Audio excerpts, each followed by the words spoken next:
आज का हमारा टॉपिक है लैंड एडेप्टेशंस और फिर हम क्लासिफिकेशन की बात करेंगे ब्रायोफाइट्स की। अब लैंड एडेप्टेशंस हमने पिछले चैप्टर में भी पढ़ी थी कि फंजाई ने कैसे खुश्की पे रहने के लिए अपने आप को आदी बनाया, अपने आप को कैसे एडजस्ट किया। तो इसी तरह ब्रायोफाइट्स ने कैसे अपने आप को एडजस्ट किया या प्लांट्स ने कैसे एडजस्ट किया खुश्की पे रहने के लिए, तो उसके बारे में हम बात करेंगे।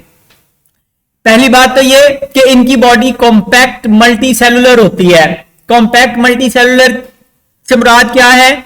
इससे पहले जो एल्गी वगैरह थे उनकी हमने बात की थी कि वो अमूमन फिलामेंट्स की फॉर्म में होते हैं या सेल्स यूजुअली लूजली अटैच्ड होते हैं एक दूसरे से, जेली के अंदर सेल्स तैर रहे हैं या और इस तरह का माहौल है। अब उसकी वजह से होता क्या है, उसकी वजह से वो फैली हुई बॉडी की वजह से, ब्रांचेस की वजह से हमने बात की थी कि उनका सरफेस एरिया ज्यादा हो जाता है। और जब सरफेस एरिया ज्यादा हो और उसको आप धूप में रख दें, हवा में रख दें, तो क्या होगा?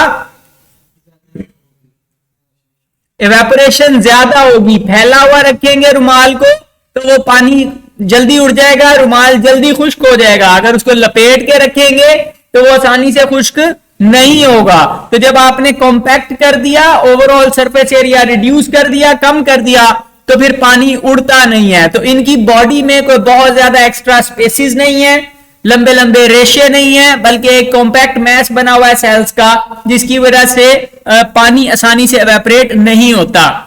फिर इन्होंने पहली दफा क्यूटिकल इजाद की। क्यूटिकल का लफ्जी मतलब स्किन, बेसिकली वैक्स की लेयर है जो पानी को उड़ने नहीं देती, पानी को क्रॉस नहीं करने देती, जिसकी वजह से सरवाइव कर सकते हैं लैंड के ऊपर।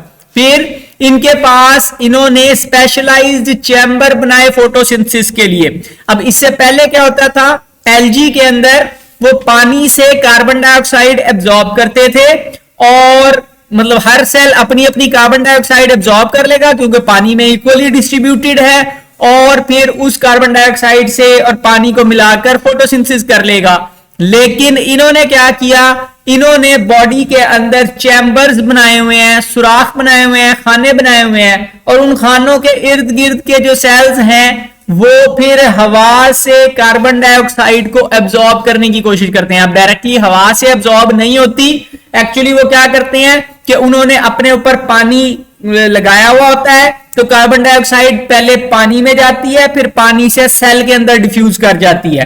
तो वो नमी रखते हैं और उस नमी की वजह से पानी मतलब कार्बन डाइऑक्साइड पहले पानी में डिसॉल्व होती है, फिर उस सेल के अंदर चली जाती है और उस पानी और कार्बन डाइऑक्साइड को मिलाकर फोटोसिंथेसिस करते हैं। तो ये वो चैम्बर्स हैं जो आगे चल के लीव्स के अंदर भी मौजूद है। आपने देखा है कि लीव्स के अंदर स्पंजी मीजोफिल टिश्यू होता है, खाने बने हुए होते हैं और उन खानों के इर्द गिर्द ग्रीन सेल्स होते हैं जो रोशनी की मदद से फोटोसिंथेसिस करते हैं कार्बन डाइऑक्साइड को एब्जॉर्ब करके।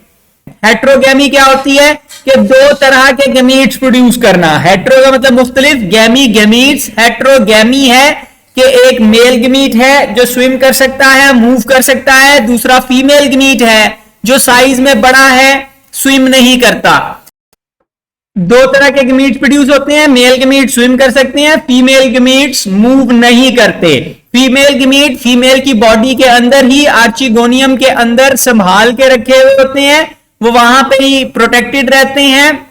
एंथीरोजोइड स्विम करके आते हैं और उस एग को फर्टिलाइज करते हैं। फर्टिलाइजेशन फीमेल की बॉडी के अंदर ही होगी और वहीं पे स्पोरोफाइट डेवलप होना शुरू हो जाएगा, वहीं पे एम्ब्रियो बनेगा। तो उसकी वजह से वो मां की बॉडी क्योंकि ग्रो कर चुकी है, वो स्ट्रांग है, तो वो अपने बेबी को संभाल के रखती है और इस वजह से उनके बच्चों की सर्वाइवल के चांसेस ज्यादा हो जाते हैं, वो बच जाते हैं।